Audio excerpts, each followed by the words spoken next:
बातमी पालघर जिल्ह्यामधून समोर आली आहे। वाडा तालुक्यातील गारगाव या मार्गावरील पुलावर एका कडेने माती कसल्यामुळे रस्त्यावरील वाहतूक धोकादायक बनलेली आहे। गेल्या अनेक दिवसांपासून पावसाला जोरदार सुरुवात झाली असून अनेक ठिकाणी नदी नाले तुडुंब भरल्याचे दिसते। दरम्यान सतत पडणाऱ्या पावसामुळे मांडवा ते गारगाव या मार्गावर गारगाव या गावापासून काही अंतरावरच लहान ओढा जात असून त्यावरील पुलावर पावसाच्या पाण्यामुळे एका कडेने माती कसल्यामुळे एक मोठे भगदाड पडल्याचे दिसत असून यामुळे रस्त्यावरील वाहतूक धोकादायक बनलेली आहे। संबंधित विभागाने तातडीने याची दुरुस्ती करावी अशी मागणी ग्रामस्थांकडून होते। सदरचा मार्ग पुढे पिंजाळ दाभोण उंबरपाडा उज्जैनी पीक शिलोत्तर मलवाडा येथे जाण्याचा पर्याय मार्ग असल्यामुळे रस्त्यावर दुचाकी चारचाकी वाहनांची सतत ये-जा सुरू असते। जर पावसाचा जोर वाढल्यास पुलावरील भगदाड अधिकच धोकादायक होऊन रस्ता खचण्याची भीती ग्रामस्थांकडून व्यक्त केली जाते। आज आपण पाहत आहात की इथे या रस्त्याला एक भले मोठे भगदाड पडलेले आहे आणि कदाचित पुढे येणाऱ्या पावसाच्या पाण्यामुळे हा रस्ता सुद्धा धसण्याच्या मार्गावर आहे।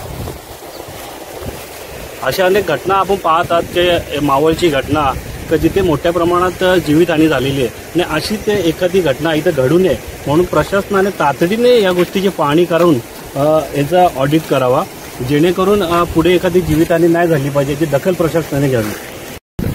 हा रस्ता मांडवा ते गारगाव हा रस्ता आहे। या रस्त्याला जाताना आम्ही बघितलं ते रस्त्याला भलं मोठं असं भगदाड पडलेले मोरी आहे। मोरीच्या साईडला भले मोठं भगदाड पडलेले ते का तर मोरी ओळ आहे, ओलाचं पाणी आल्यानंतर ते पाणी मोरी उलटून ही त्याच्यावरती गेली ना त्या रस्त्याला काहीतरी अगोदर काम कच्चं असेल किंवा काहीतरी तर त्या मोरी उलटून गेल्या तर पाणी तिथं मुरून ना तिथला भोगदाड पडलेले ते आरपार असू शकते अशी आमची शक्यता आहे।